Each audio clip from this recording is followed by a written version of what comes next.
찬송가에 대해서 얘기하고 싶습니다. 찬송가에 복음성가라고 하는 게 들어있는지 아시는지 모르겠어요.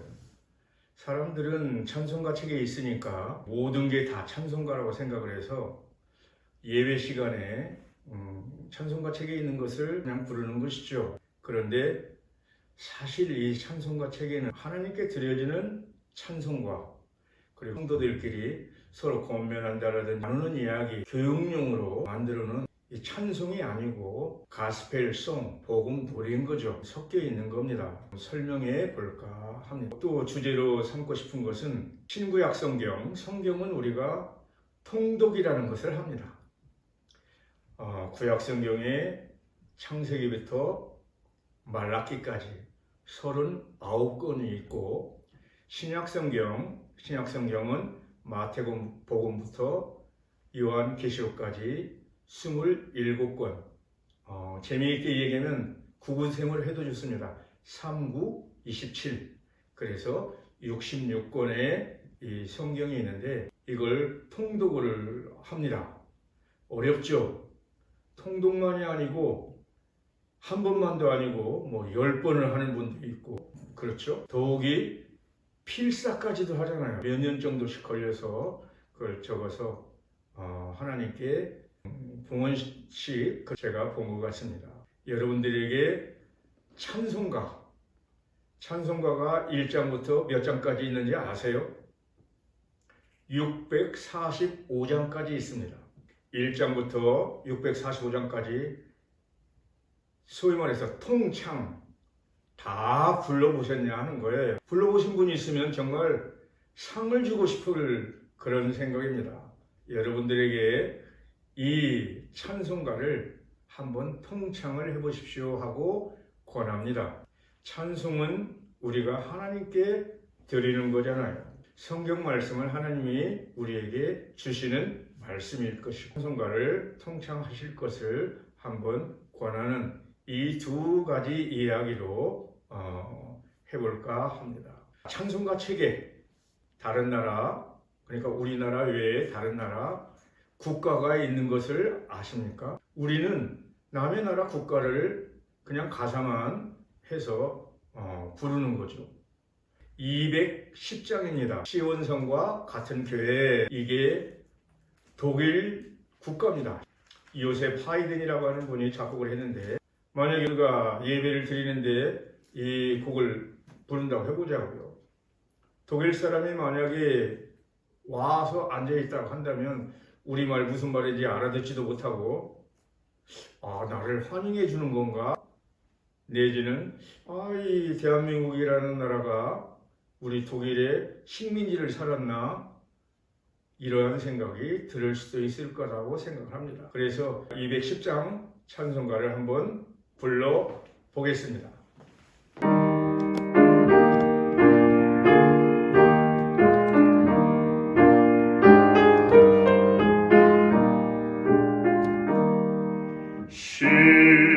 시온성과 같은 교회, 그의 영광 한없다. 허락하신 말씀대로 저가 친히 세웠다. 반석 위에 세운 교회, 흔들 자가 누구랴. 모든 원수 에워싸도 아무 근심 없도다.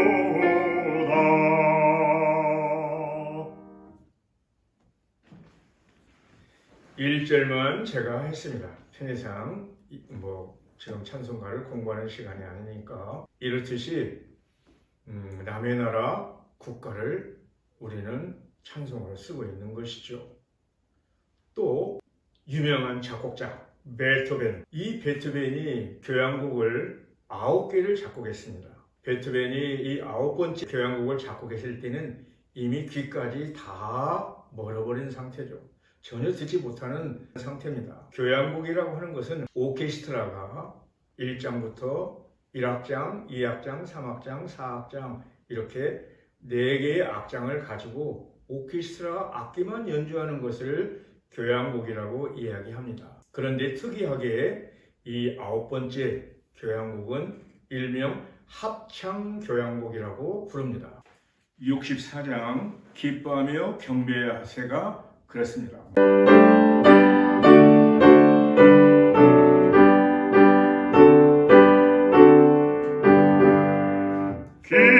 기뻐하며 경배하세 영광의 주 하나님 주 앞에서 우리 마음 피어나는 꽃 같아 죄와 슬픔 사라지고 의심 고름 고치니 변함없는 기쁨의 주 밝은 빛을 주시네.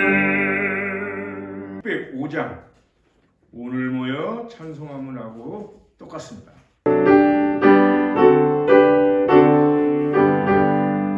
오늘 모여 찬송함은 형제자매 즐거움 거룩하신 주 뜻대로 혼인 예식합니다.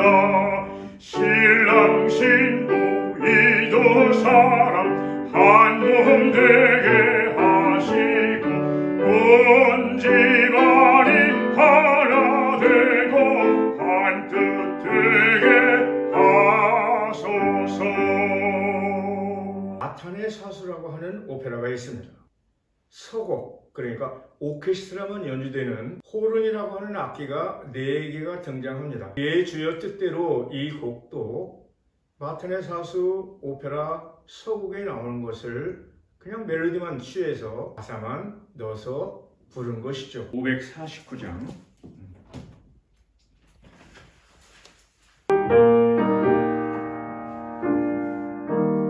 내 주여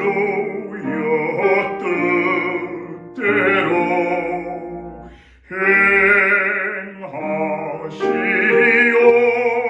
행하시옵소서.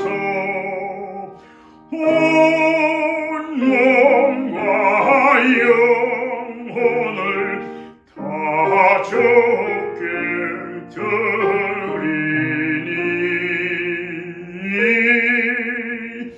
이 세상 고락한 주 인도하시고 날 주관하셔서 뜻대로 하소서. 동요도 있습니다.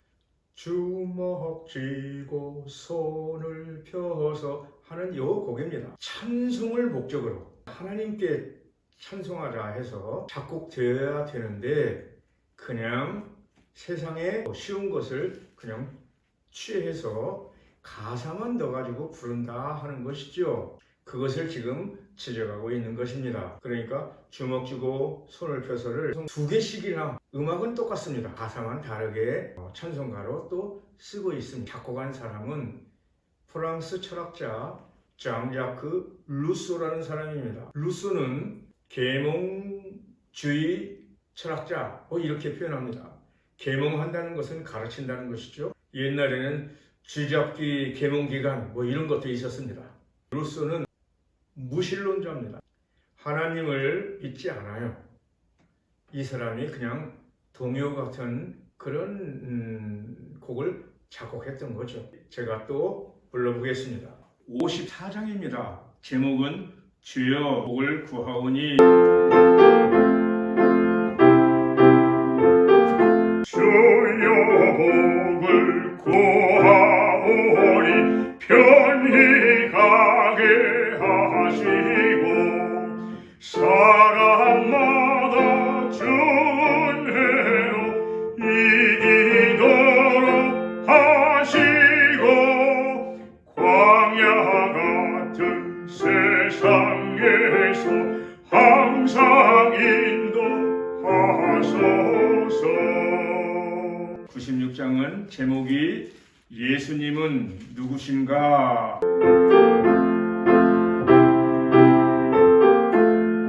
예수님은 누구신가?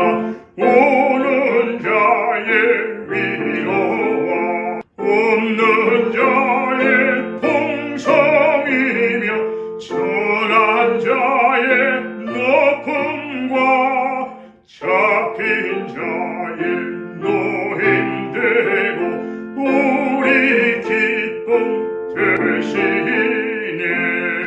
성경 공부만 할 게 아니고 찬송가 공부해야 됩니다.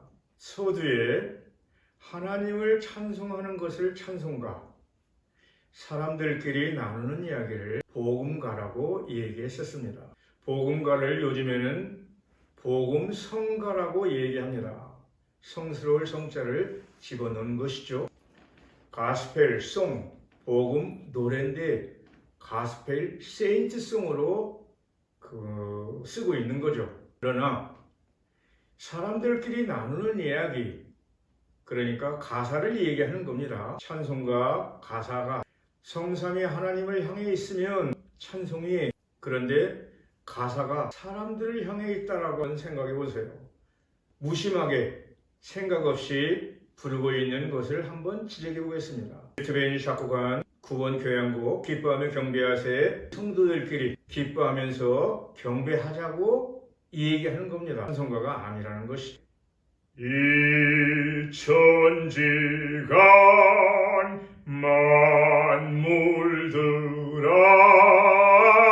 만물들아 해서 뒤에 가면 또 뭐라고 그래요? 만물들아 찬송하고 찬송합시다, 이렇게 이야기하고 있습니다.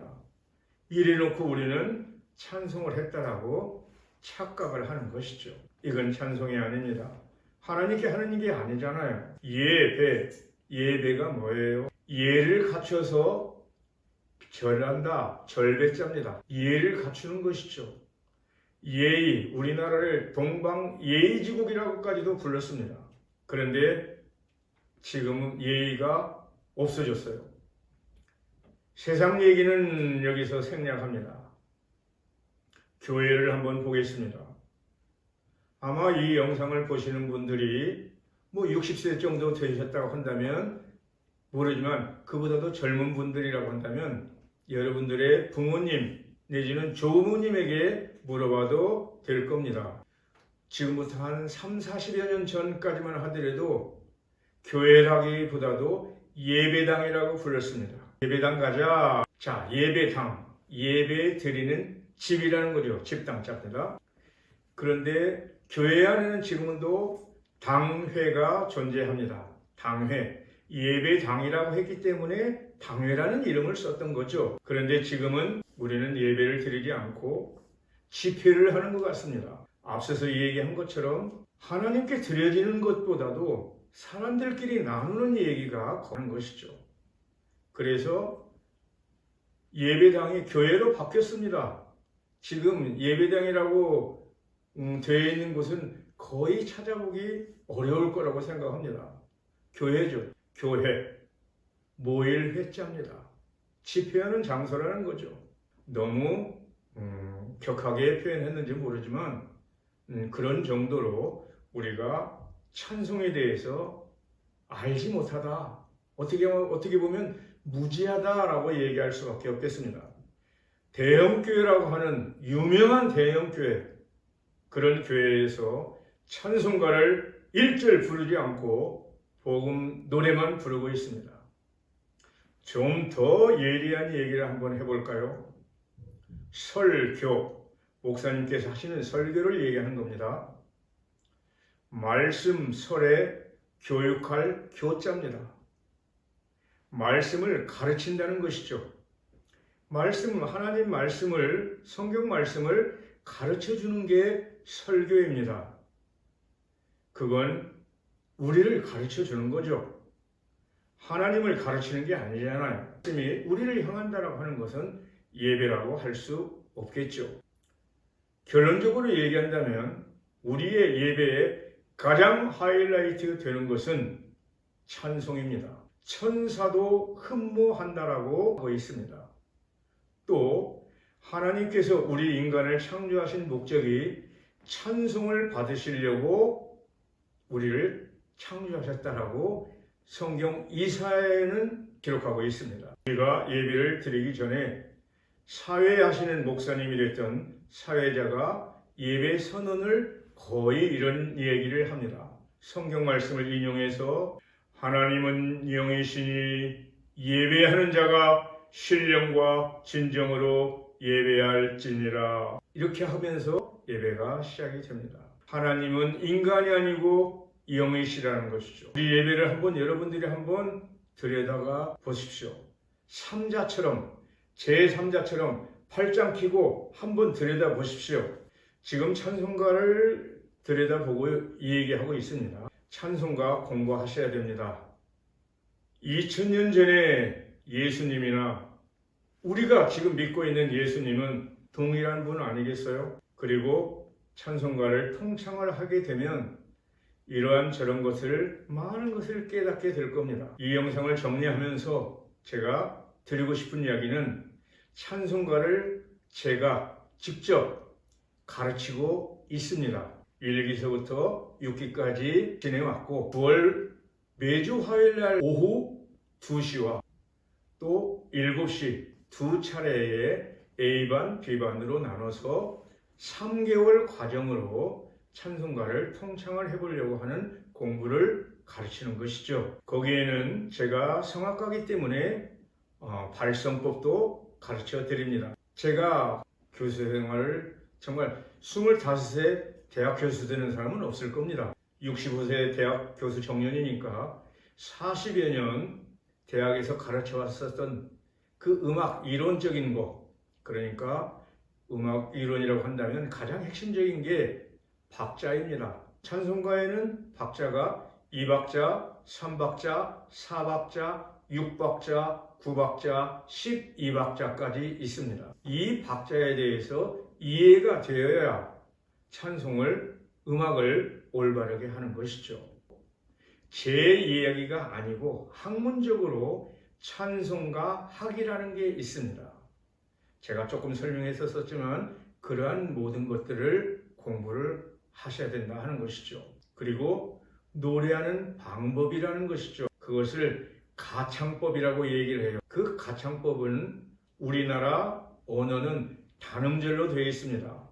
그러니까 어머니, 아버지 이렇게 얘기하지 어머니, 아버지 이렇게 나열식이 아닙니다. 알파벳을 쓰는 사람들의 언어는 Good morning, Buongiorno, Bonjour 하고 이렇게 나열됩니다. 우리는 Good morning, Buongiorno 이렇게 딱딱하죠. 머물러 있다는 거죠. 단음절이기 때문에. 그래서 그러한 가창법도 같이 가르쳐 드립니다. 이 영상 마지막에 모집 안내 광고가 나갈 겁니다. 목사님들은 공부하셔야 됩니다. 기독교인이라고 한다면 정말 찬송가 공부하세요 하고 권하고 싶습니다. 우리가 드리는 예배가 하나님께 영화롭게 드리자 하는 게 목적이 있습니다. 그래서 제가 가르치는 Soli Deo Gloria, 오직 하나님께 영광을, 그리고 찬송가 대학원이라고 이름을 붙였습니다. 9월부터 시작을 하게 되는데 매주 화요일입니다. 기억하셔서 오시기를 바랍니다. 다음 영상에 또 다른 이야기로 만나겠습니다. 감사합니다.